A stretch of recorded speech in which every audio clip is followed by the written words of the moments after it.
Now, to cut to the chase, the story, there was Paddy, he was known as Big Paddy, and there was Paddy, that was known as Little Paddy, and there was Seamus. Now, the trouble with drinking with these three guys is, you know, Irish have a sort of a gene in them that we don't actually have, where they can take huge amounts of alcohol, and you're not ever going to compete with that, no matter how hard you try. Now, the trouble with Paddy and Little was actually Big Paddy and Little Paddy, was that Little Paddy was about half the body size of Big Paddy. And Little Paddy was always adamant that he was going to keep up with Big Paddy, so invariably he ended up completely intoxicated wherever you were. And on this particular night in the town of St. Ingbert in 1991, walking down the street, we got to singing, and Little Paddy was completely off his face, and I think it started with a Paul Simon song, and I was just starting off with the singing thing, and we're down the street starting off, how was the song? I am just a poor boy. But when you don't know a song, and you're with Irishmen, it sort of goes like this. I am just a poor boy, though my story's so untold. And you keep on going to get the chorus. Oh, la la la, la la la la la la. Have you ever been that drunk? I'm sure. Now, during this part of the story, no. At this part of the story, I'm going to need a word to replace the F word because there's children here, and this story has the F word in it lots from here on. So, can somebody just give me a replacement word, please? Anything will do. Fudge. Fudge. Penguin. Penguin. Fudge will do, because it sounds a bit like the word I was looking for. We're walking down the street of Sundayberg in the town, which is a tiny little tiny town. It's got little cobblestones. And people are obviously sleeping. It's 5 a.m. in the morning. We're just on our way home. Actually, we're trying to find a bakery. And, well, bakeries do open in Germany at mad hour. Well, they do here too, for that matter. There's an international word which I discovered as we're going down the street. So we're singing a song. And when you're really that drunk, sometimes you get to thinking that you're really cool. And you imagine that other people think you're good too. Particularly when you're singing. You get this feeling that you're sharing something really awesome. Your pitch is out, your timing's out, you can't walk, and you're singing la la la la la la la. And then this large German man opened his windows from 2 stories up, and I thought, oh, good, he wants to listen. La la la la la, shut up! Same in any language, that word, same thing. Kept on walking a bit further, not far down the street, and then we came to another open window, and here was a gorgeous woman with blonde hair, large bosoms. Russian hair. She had a brassiere on, but that was about it really. And the light, and we looked up at this window. Looked up, and I remember the larger Paddy, the smaller Paddy was almost, he could almost not speak at the stage, but the larger Paddy was, that's lovely, man, look at that. Oh, you'd marry that. I said, yeah, I would too, actually, Paddy. Looking up at this woman, she looked down at us, and she was actually there for a bit of fun. She goes, hello. And Paddy, who's a very poetic guy, sort of goes, I love you. This lady's brushing her hair and she goes, you don't even know me. I love you. She goes, how much do you love me? And Paddy was a very poetical guy, goes, I need chips out of your necklace. What?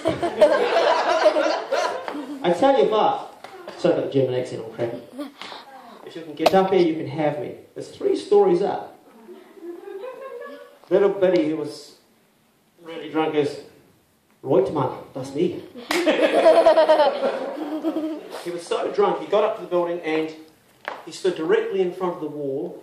And when he looked up to see how hard he'd go, he fell completely backwards. Out a word of a lie. Bang his head on the ground, out for the count. This is little Paddy's like this.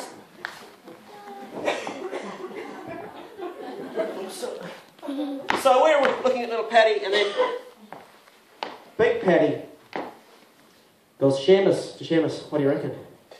He goes, I'll get a bit of crack, man. Now, what Seamus forgot was he had a terrible fear of heights. He was absolutely petrified. And it completely gone out of his mind until he started climbing up this building. And he chose to go up the drain pipe.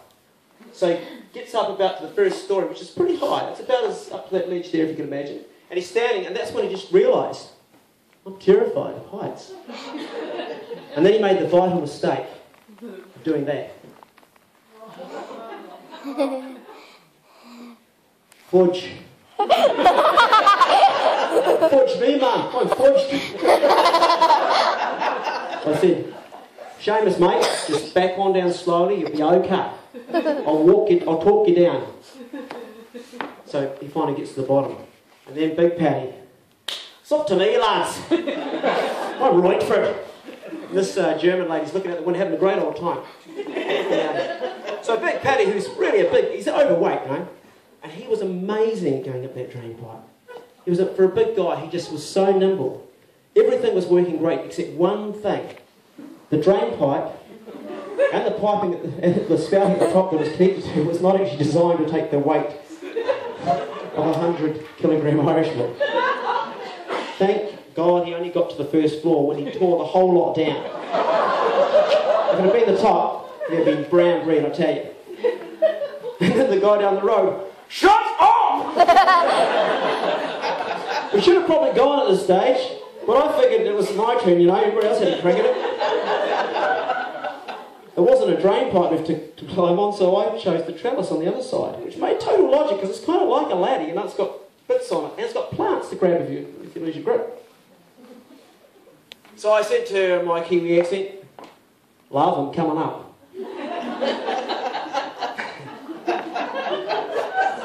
I'll tell you what, I was bloody good. I was fudging good. I got right to the third floor without looking down. And the window was about that far over here, and I'm here. This is where the edge bit comes into the story. Not the name, but the edge bit. There's about that much sort of sticking out from my feet, and there's about the same amount, about that high up from my hands. Window, gorgeous woman. G'day. I looked inside the window and I could smell the shampoo coming off her hair. She had a towel wrapped around the bottom, and she was a gorgeous, gorgeous woman, looking at me terrified that I'd actually made it that far. She was way out of my league as far as looks goes. There was no way in reality normally I would get a chance to even get that close to her with that beauty. I noticed beside her bed a picture of her and a very large black man with a black beard. I'd even brought into the equation there could be somebody else in this house. So at that point I met him. The door for the next room opened, and here is a monster of a man. A monster. I was surprised.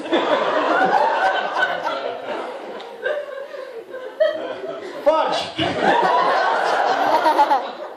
He looked at me and he was sort of like in shock. He'd just woken up.